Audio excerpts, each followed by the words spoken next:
Russia और Ukraine में जो युद्ध हो रहा है जी, उस युद्ध में जितने मिसाइल्स नहीं चली हैं उससे ज़्यादा एक देश से दूसरे देश ने साइबर अटैक किए हैं। अच्छा। नमस्कार, मैं अरशद वारसी क्यूपी न्यूज़ में आप सभी दर्शकों का स्वागत करता हूं।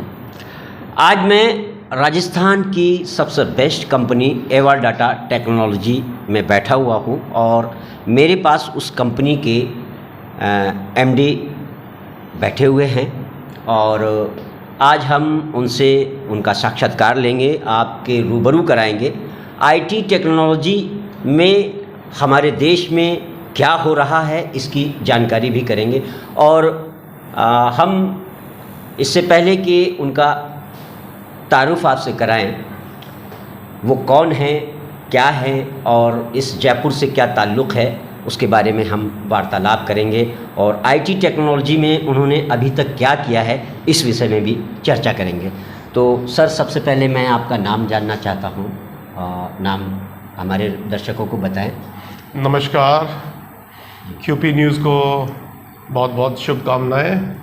मेरा नाम नवीन शर्मा है जी, और जैसा कि आप जानते हैं मैं टेक्नोलॉजी को बिलोंग करता हूं। जी, अलग अलग टेक्नोलॉजी कंपनियों के लिए मैं फाउंडर रहा हूं और पिछले 25 साल से जी, इनोवेशन में लगा हूं। जी।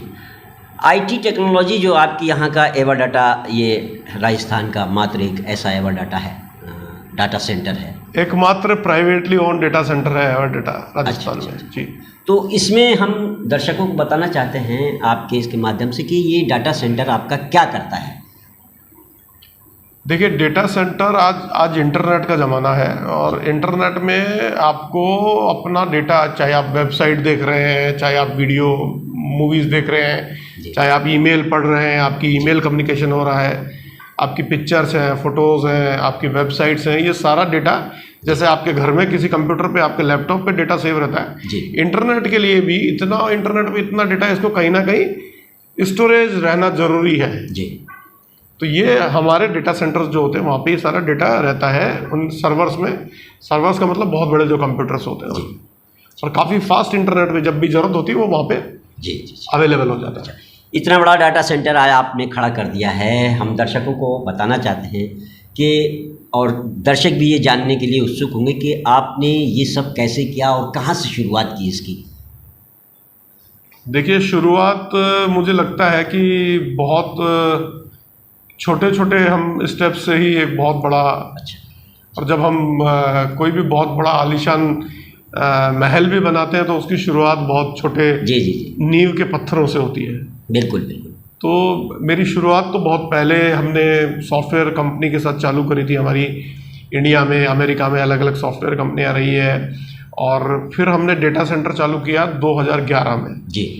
उस वक्त एक छोटे हॉल से शुरुआत की और फिर उसको बढ़ाते गए और हमने सिक्योरिटी सर्टिफिकेट जैसे ISO 27000, तो हमारा जो फोकस था वो ये था कि क्वालिटी हमेशा हमको मेंटेन करनी है और डेटा सेंटर के बिजनेस में थर्ड पार्टी पे डिपेंडेंसी नहीं होनी चाहिए जी। थर्ड पार्टी पे डिपेंडेंसी का मतलब ये है कि पहले हम लोग जब डेटा सेंटर हमारा नहीं था, होस्टिंग सर्विसेज देते थे जी। तो किसी और के एनवायरनमेंट में हमको पता नहीं होता था कि कुछ डाउन हो गया है या इस तरह की चीज़ें, तो हमने कहा कि नहीं, सब कुछ अपना होना चाहिए। और मैंने और मिस्टर अपूर्व बोरडिया ने, जो मेरे पार्टनर हैं जी, अपनी बहुत मेहनत की कमाई सब कुछ इस डेटा सेंटर में हमने लगाया जी।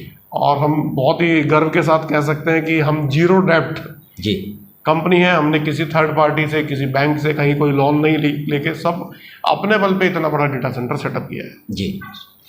आज राजस्थान के अलावा मैंने सुना है आप विदेशों में भी कुछ आईटी टेक्नोलॉजीज को लेकर के कुछ कर रहे हैं, तो हमारे दर्शकों को बताएं आप बाहर विदेशों में क्या कर रहे हैं। देखिए, जब इंटरनेट की शुरुआत तो बहुत पहले हो गई थी, 95-96 में इंटरनेट आ गया था, पर आप समझे कि कोई भी जब बड़ी चीज़ आती है, आज की तारीख में हम सिर्फ इंटरनेट की बात नहीं करते, टेक्नोलॉजी भी की बात करते हैं।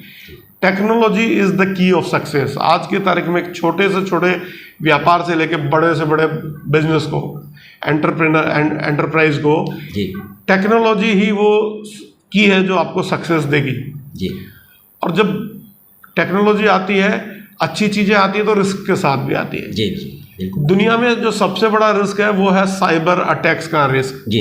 एक इंडिविजुअल स्मॉल यूजर को जी उसके इसके ईमेल पे आ जाता है कि आपका डेटा हमने यूज़ कर लिया है। जी। लोगों के फेसबुक आईडीज हैक हो जाती है। जी, जी, जी। व्हाट्सएप पे आपके फोटो लग के और दूसरे के यहाँ पहुंच जाता है। जी। ये सिर्फ छोटे लोगों का नहीं, बड़े लोगों के लिए और बड़ी प्रॉब्लम है। जी। बड़े का मतलब गवर्नमेंट ऑर्गेनाइजेशन। जी, आप जी। देखो साइबर अटैक कितने बड़े हैं। रशिया और यूक्रेन में जो युद्ध हो रहा है, जी उस युद्ध में जितने मिसाइल्स नहीं चली हैं, उससे ज्यादा एक देश से दूसरे देश ने साइबर अटैक किए। अच्छा आप देखिए कि रशिया ने उनके इस तरह के जो बिजली बनाने के उपक्रम थे उनको साइबर अटैक करके बंद कर दिया था ठंड में। तो और बहुत सारी चीजें साइबर अटैक से, डेटा लीक हो जाता है, डेटा चोरी हो जाता है।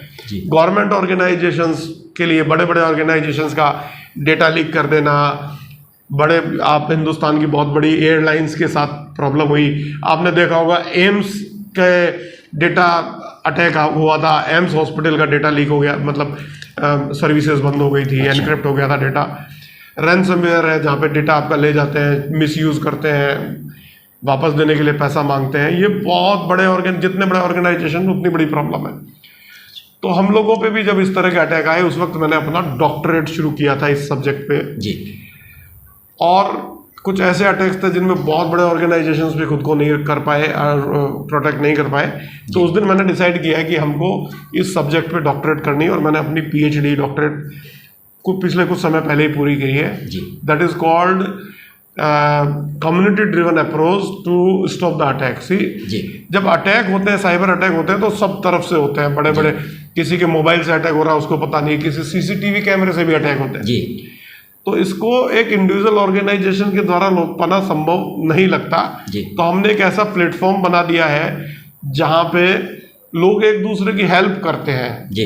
उनके पास जो फ्री रिसोर्सेज, जैसे आपके पास इंटरनेट बैंडविड्थ फ्री पड़ी होती है, उसको यूटिलाइज करके, मेरे फायरवॉल ने कुछ लर्निंग सीखी है जी। वो लर्निंग मैं सबको शेयर कर दूं जी, है ना।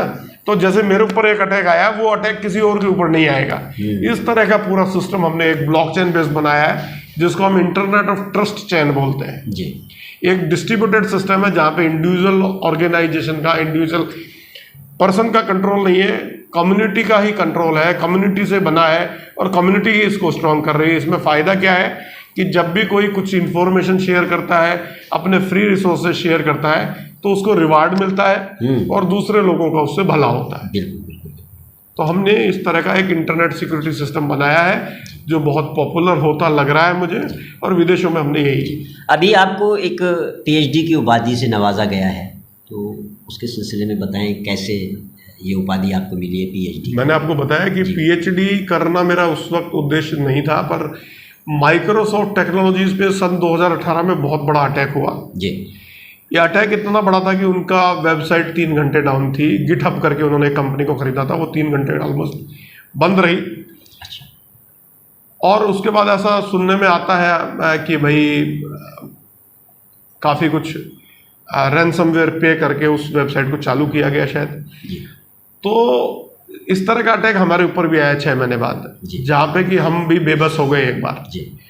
तो उस दिन ये डिसाइड किया गया कि आज मैं इतनी आईटी में इतना एक्सपर्ट हूँ, अपने आप को बहुत बड़ा मानता था, आज यार एक अटैकर है उसने मुझे डाउन कर दिया।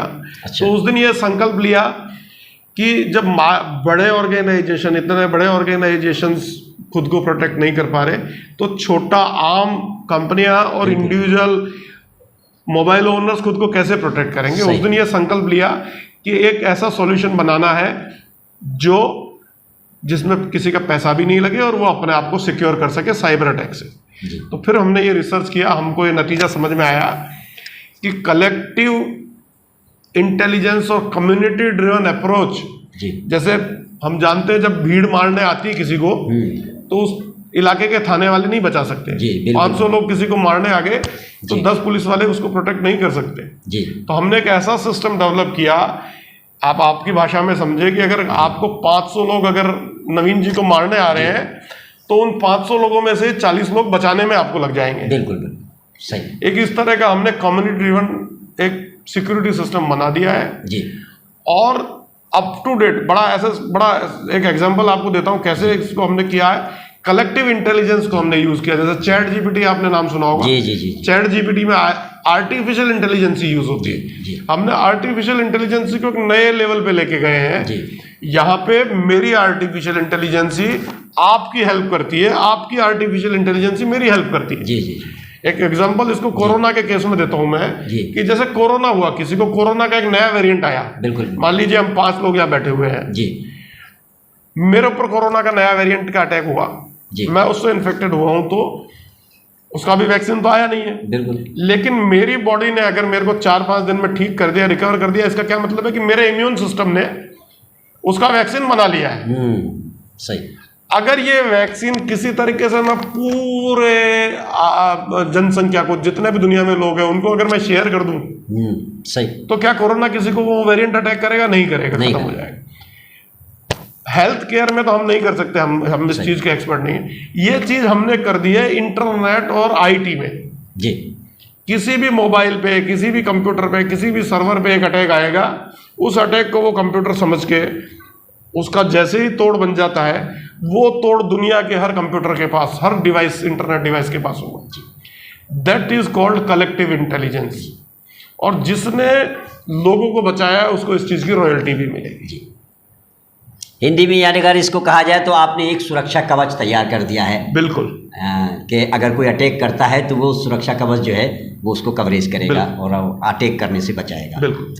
तो ये तो रही आपके बड़े बड़े हाई फाई लोगों की भी बातें हैं, बड़े बड़े लोग करते हैं, लेकिन मैं ये जानना चाहता हूँ कि जो छोटे लोग होते हैं, जिनकी आम लोगों में ये खबर आ जाती है कि मेरी आईडी हैंग हो गई है, मेरी फेसबुक आईडी हैंग हो गई है, तो इससे कैसे बचा जा सकता है और क्या हो सकता है इसके लिए? इसमें 2 चीजें हैं। एक तो हम जो सिस्टम बना रहे हैं उसको यूज करके तो बच ही सकते हैं जी। उसको यूज करके कैसे बच सकते हैं कि आप मान लीजिए किसी के ऊपर नए तरह का हैकिंग अटैक आया जी, उसको मोबाइल फोन में हमारे सॉफ्टवेयर ने प्रोटेक्ट किया जी, और जो सॉल्यूशन बना वो सब मोबाइल फोन को शेयर हो गया जी, तो अब उस तरह का अटैक दोबारा हो ही नहीं सकता। अच्छा। प्लस जिस बंदे ने कि मोबाइल फोन से वो सॉल्यूशन बन के गया है, उस बंदे को पैसा मिलना शुरू हो जाएगा जी।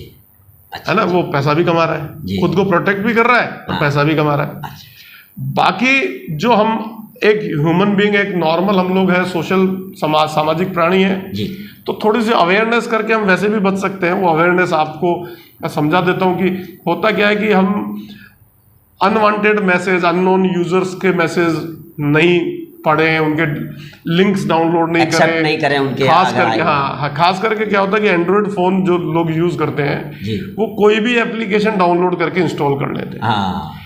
ये एप्लीकेशन डाउनलोड करके इंस्टॉल करना ही सबसे बड़ा खतरा है जी। प्ले स्टोर में जो वैलिड एप्लीकेशंस है, जिनकी अच्छी रैंकिंग है, केवल उन एप्लीकेशंस को ही डाउनलोड करें, किसी भी छोटा मोटा उस पर नहीं जाए। प्लस क्या है कि आपको किसी वेबसाइट का फ्री एक्सेस लेने के लिए वो बोलता है आपको ये करना पड़ेगा, आप वहां से डाउनलोड कर लेते हो जी। ठीक है, पासवर्ड प्रोटेक्टेड अपना फोन नहीं रखते हो, फोन को पासवर्ड प्रोटेक्टेड रखो। इसके अलावा पब्लिक वाईफाई बहुत यूज करते हैं हम लोग, पब्लिक जहाँ फ्री इंटरनेट मिल गया वहीं उठा लिया जी। तो फ्री इंटरनेट में क्या होता है कि आपकी सिक्योरिटी ब्रीच हो जाती है जी। तो कोशिश करें कि फ्री इंटरनेट कम से कम यूज करें। फ्री इंटरनेट यूज करने का मतलब है आप रिस्क में हो जी। इसके अलावा टाइम टू टाइम अपने फोन का एंड्रॉइड का वर्जन आता है कि अपडेट करना है, तो आप अपडेट करो। कोई फायरवॉल सिक्योरिटी एनेबल करके रखो। इसके अलावा क्या हो सकता है, कल को कोई आ भी गया, आपके ऊपर अटैक आ गया या कुछ भी आ गया, तो फिर उसका प्रॉपर किसी एक्सपर्ट से राय लेके उसको इमीडिएट सॉल्व करो। यही सब चीज़ें। सर एक सवाल और है, मेरी भी जिज्ञासा है, और कुछ लोग ऐसे जानते नहीं होंगे, जो हाई फाई लोग हैं उन लोगों को पता होगा कि ये बिटकॉइन और क्रिप्टो क्या चीज़ है और इससे क्या मकसद निकलता है, क्या होता है इससे? देखिए, क्रिप्टो एक बहुत बड़ी एरिया हो गया। क्रिप्टो का मतलब है क्रिप्टो करेंसी। हम अगर आप क्रिप्टो करेंसी के बारे में, क्योंकि बिटकॉइन का नाम लिया है आपने, क्रिप्टो का तो मतलब होता है एनक्रिप्ट करना है जी। पर जहां आप क्रिप्टो करेंसी की बात करते हैं तो क्रिप्टो करेंसी का मतलब है एक ऐसी करेंसी है जिसपे किसी सरकार का कंट्रोल नहीं है। अच्छा, ठीक है ना जी। अमेरिका वाले हैं उनको डॉलर छाप सकते हैं, इंडिया वाले हैं वो रुपए छाप सकते हैं। हर कंट्री का प्रशासन, हर जो भी गवर्नमेंट है वो अपने हिसाब से नोट छाप सकती है जी। बैंक्स उनको कंट्रोल करते हैं जी। तो ये बिटकॉइन क्या है, एक जब अमेरिका में इस तरह का एक माहौल बना था जहाँ पे मॉर्गेज लोन की रेट्स बहुत ज़्यादा बढ़ी और एकदम से बैंकरप्सी आ गई, जी मकानों की एकदम वैल्यू गिर गई और लोगों ने मॉर्गेज का पैसा देना बंद कर दिया। जी बहुत बड़े बड़े ऑर्गेनाइजेशंस कोलैप्स हो गए थे, बैंकरप्ट हो गए थे। जी अमेरिका की इकोनॉमी में क्राइसिस आ गया था। जी उस वक्त लोगों को लगा कि ये सरकार की नाकामी है, जी और ये इसलिए है क्योंकि आप ज़्यादा पैसा छाप रहे हो। जी तो उस वक्त किसी एक व्यक्ति ने, जिसने अपना नाम सतोशी रखा था, वो जी। अभी भी सतोशी नाम का व्यक्ति शायद नहीं था, पर किसी ने छद्म नाम से ये काम किया था। जी उन्होंने एक इस तरह का एक सिस्टम बनाया जिसको उन्होंने क्रिप्टो करेंसी बोला, उन्होंने नाम दिया बिटकॉइन, जी और बोले कि अगर बिटकॉइन में ट्रांजैक्शन होगा तो इस पर किसी गवर्नमेंट का कंट्रोल नहीं होगा। जी तो बिटकॉइन आज की तारीख में बहुत ज़्यादा पॉपुलर है, सबसे बड़ी क्रिप्टो करेंसी बिटकॉइन है।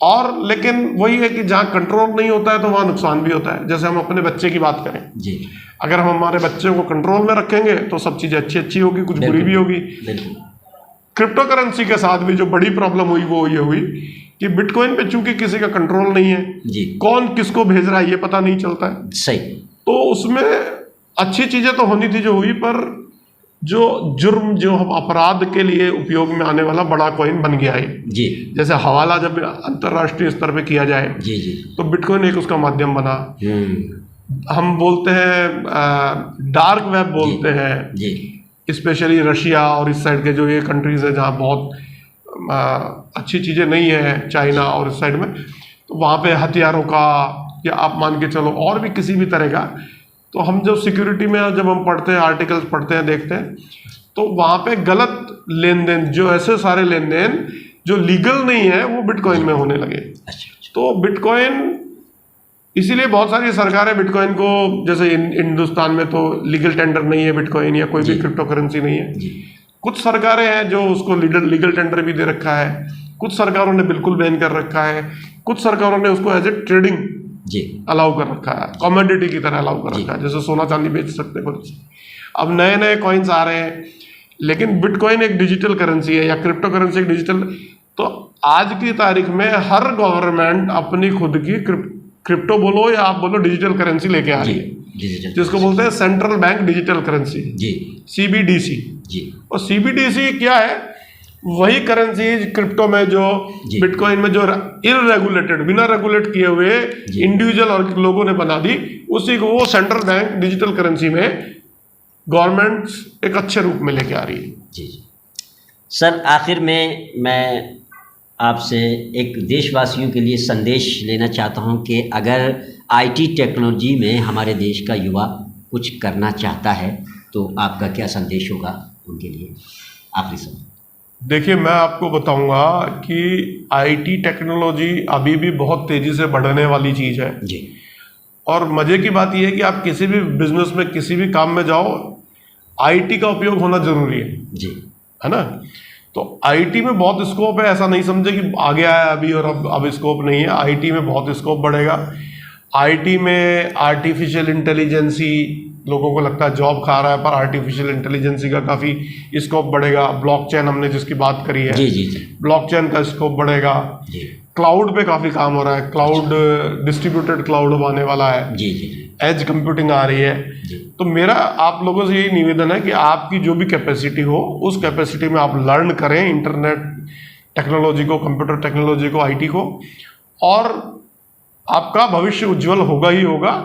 बजाय कि आप अपना इंटरनेट, सोशल मीडिया पे, इंस्टाग्राम पे, फेसबुक पे अपना टाइम खराब करें। जी यूट्यूब पे अच्छे वीडियोस हैं, आप उस टॉपिक पे जाके देखें। जी। कहीं कोई एक अच्छी छोटी सी, अगर आप कैपेबल है, एक छोटी सी कोई डिग्री लें, जी। और एज ए फ्रीलांसर भी अब लोग काम करने लगे हैं। ऐसे नहीं है कि आपको कहीं जॉब की जरूरत है। आप देखिए काफ़ी लोग एज ए फ्रीलांसर काम करते हैं। बिल्कुल। आपको डिजाइनिंग करनी है, डिजाइनिंग कर लें, आपको ब्लॉगिंग करनी है, ब्लॉगिंग है, सिर्फ आपको अच्छा लिखना है, आपकी जो नॉलेज है किसी भी सब्जेक्ट पे लिखें।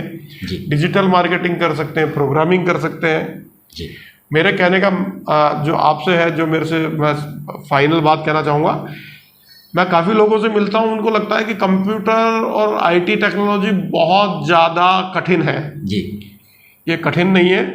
कंप्यूटर ही एक ऐसा विषय है जो मानव के लिए बना, जैसे होता है ना कि जी जी जी आपके कंप्यूटर और इंसान का दिमाग एक ही है। जी बिल्कुल बिल्कुल। इंसान का दिमाग क्या होता है, लॉजिकल सोचता है। जी। आज ये क्षमता सिर्फ इंसान में है, जी समझ सिर्फ इंसान में है, किसी भी और प्राणी में नहीं है, जी बिल्कुल बिल्कुल, जिसको हम बोलते हैं logic, logic mind. Logic mind है। और कंप्यूटर सिर्फ लॉजिक पे चलता है। तो अगर आप, हर इंसान में लॉजिक होता है, आप अपने लॉजिक को कंप्यूटर में यूज करो, आप कंप्यूटर में बहुत सक्सेसफुल हो जाओगे। जी।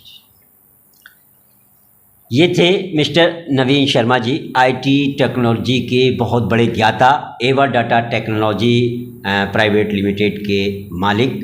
हमने इनसे चर्चा की, आपको संदेश भी दिए कि आईटी टेक्नोलॉजी में आपको क्या करना चाहिए। अगर हमारा आपने चैनल सब्सक्राइब नहीं किया है तो सब्सक्राइब कर लें, और हमारी इस वार्ता में हमारे जो भी इसमें पॉइंट्स आपको अच्छे लगे हों वो हमें कमेंट्स के माध्यम से अवगत ज़रूर कराएं।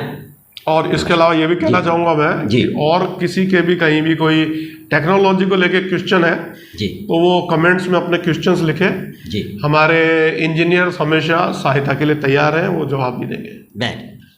नमस्कार।